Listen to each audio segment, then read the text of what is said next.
काठीवरती पहिला गुन्हा नोंद झाला 2010 साली त्याच्या सख्या चुलत भावाच्या हत्येचा। त्यानंतर 2021 साली त्याच्यावरती 2 गुन्ह्यांची नोंद आहे इंदापूर पोलीस ठाण्यामध्ये। 2023 ला देखील त्याच्यावरती आणखी 2 गुन्ह्यांची नोंद आहे, एक बारामती पोलीस ठाण्यामध्ये, एक इंदापूर पोलीस ठाण्यामध्ये।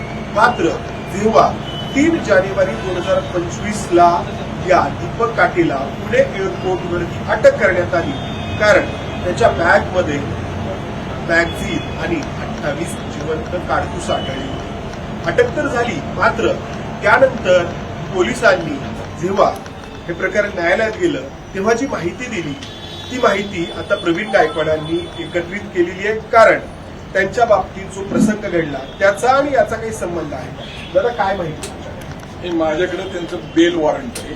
बेल वॉरंटमध्ये आयोज आहे, हे आपले बावनकुळेचे जवळचे नातेवाईक, ही आता नवीन माहिती पुढे आलेली।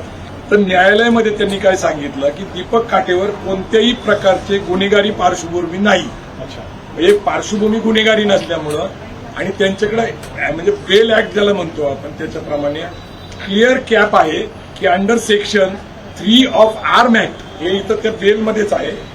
तर फक्त आयोनी काय केलेलं आहे की न्यायालयाची दिशाभूल केलेली आहे।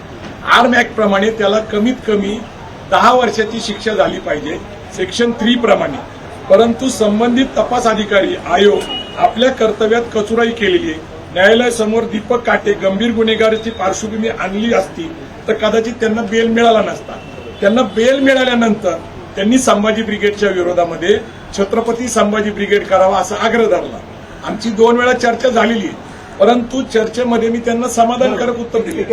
तर प्रेक्षकांना हे सांगण्याची गरज आहे की 3 जानेवारीला दीपक काठेला पुणे एअरपोर्टवरती अटक करण्यात आली।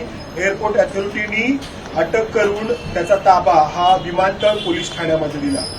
पोलीस निरीक्षक संकेश्वरी हे त्यावेळी त्या पोलीस ठाण्याचे प्रमुख होते, आणि त्यानंतर दीपक काठेला अटक करण्यात आली। जवळपास 26 दिवस तो कोठडीमध्ये होता, आधी पोलीस कोठडी आणि त्यानंतर न्यायालयीन कोठडी असेल।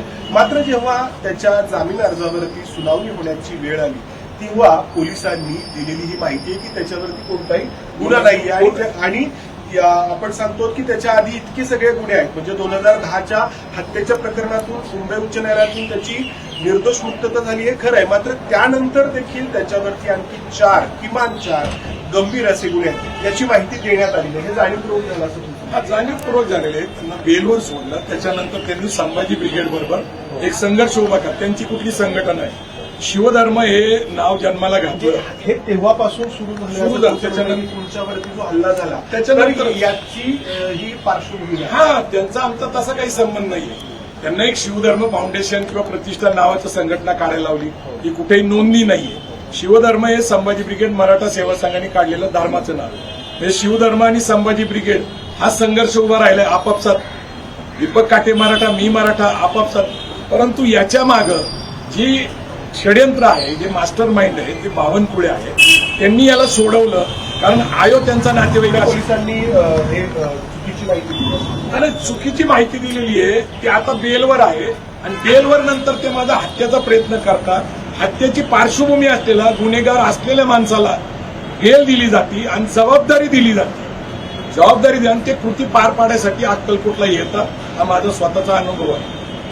शेवटचा प्रश्न, याबद्दल काही तुम्ही न्यायालयामध्ये? आम्ही कुठेही जाणार नाही। आम्ही बहुजन समाजाला अपील करणार आहे की सध्याची परिस्थिती अत्यंत गंभीर आहे। आज मी आहे, उद्या अन्य कुणी असेल, ज्याला आपण वामन मिश्रा म्हणू शकतो, पुरुषोत्तम खेडेकर साहेब म्हणू शकतो, प्रकाश आंबेडकर साहेब म्हणू शकतो, कारण हे मागच्या 14 ते 19 मध्ये झालेलं आहे। ते आता परत हे काय करतात, गुन्हेगारी पार्श्वभूमी असलेल्या लोकांना सोडवतात आणि त्यांना एक टास्क देतात, आणि जर तुम्ही हे केलं तर आम्ही तुम्हाला पाठिंबा देऊ। गंमत अशी आहे की बावनकुळे म्हणतात की मला दीपक काठेंचा गर्व आहे आणि मी आणि देवेंद्र भाऊ त्यांच्या पाठीशी आहे। आता अशी भूमिका ज्यांनी घेतलेली आहे, आणि दीपक काठे म्हणतात की माझे बावनकुळे हे गॉडफादर आहे। काय नातं सांगायचं? त्यांना जे सरकारकडून संरक्षण मिळलं जातं तर याचा अर्थ होता की हा जो माझ्यावर झालेला हल्ला आहे हा सरकार आणि भारतीय जनता पार्टी पुरस्कृत।